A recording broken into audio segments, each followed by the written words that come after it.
2023-24 കണക്കനുസരിച്ച് സംസ്ഥാനത്തെ പ്രാഥമികാരോഗ്യ കേന്ദ്രം മുതൽ സൂപ്പർ സ്പെഷ്യാലിറ്റി വരെയുള്ള സർക്കാർ ആശുപത്രികളിൽ ചികിത്സ തേടി എത്തിയവരുടെ എണ്ണം 11.29 കോടിയാണ്.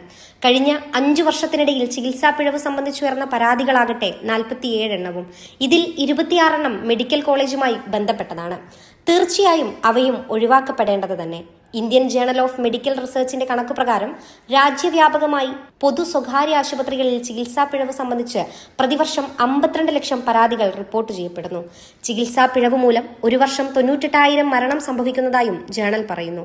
ഇതിൽ മഹാഭൂരിപക്ഷവും ശസ്ത്രക്രിയാ പിഴവ് മൂലമാണ്.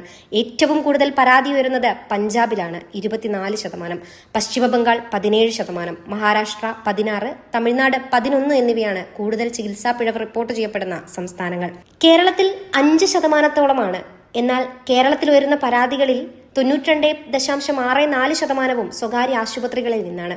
സർക്കാർ ആശുപത്രികളിലെ ചെറിയ പിഴവ് പോലും പെരുപ്പിച്ച് സർവത്ര കുഴപ്പമാണെന്ന് വരുത്താൻ ശ്രമിക്കുന്ന മാധ്യമങ്ങൾ സ്വകാര്യ കുത്തക ആശുപത്രികളുടെ വക്കാലത്താണ് ഏറ്റെടുത്തിരിക്കുന്നത്.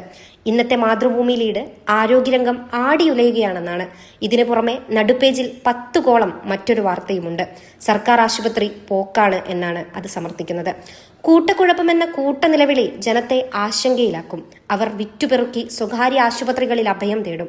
മാധ്യമങ്ങൾ തിരഞ്ഞെടുപ്പ് മുന്നിൽ കണ്ട് സർക്കാരിനെതിരെ ജനവികാരമുയർത്താൻ ലക്ഷ്യമിട്ടാണ് നിറം പിടിപ്പിച്ച കഥകൾ എഴുതുന്നത്.